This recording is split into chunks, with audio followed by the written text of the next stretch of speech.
Баршаңызға сәлем.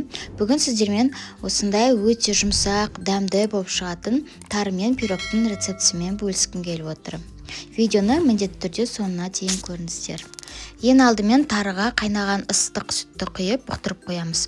Содан соң қамырын жасаймыз. Бөлме температурасындағы сары майға қантты, жұмыртқаны қосып, барлығын жақсылап араластырамыз. Одан соң ұнға қопсытқышты қосып, араластырып, біртіндеп осы масымызға сала отырып, осылай басында венчикпен, содан соң қолмен қамыр илеп аламыз. Мінекей осындай жұмсақ қамырымыз шығады. Енді осыны салфан мешочкқа салып, холодильникке салып қоямыз. Ол уақытта начинкамызды жасап аламыз. 20% қаймаққа қантты, жұмыртқаны және де кукурузный крахмалды қосып, барлығын жақсылап араластырып аламыз.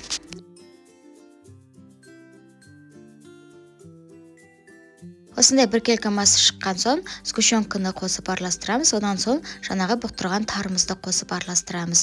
Тарыны қосып жатқан видеом түспей қапты. Осы массаға қосып жібереміз. Енді тестімізді формамызға осылай қолмен барлығын жайып шығамыз. Және де шанышқымен осылай тесіктер жасап шығамыз. Начинкамызды құйып, 180 градуста қызып тұрған пеште шамамен 30-35 минут пісіріп аламыз.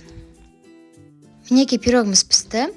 Піскен соң пирогты біріншіден бөлме температурасында суыта аламыз. Содан соң барып тоңазытқышта шамамен 1-2 сағатқа қатырып алғанымыз жақсы болады.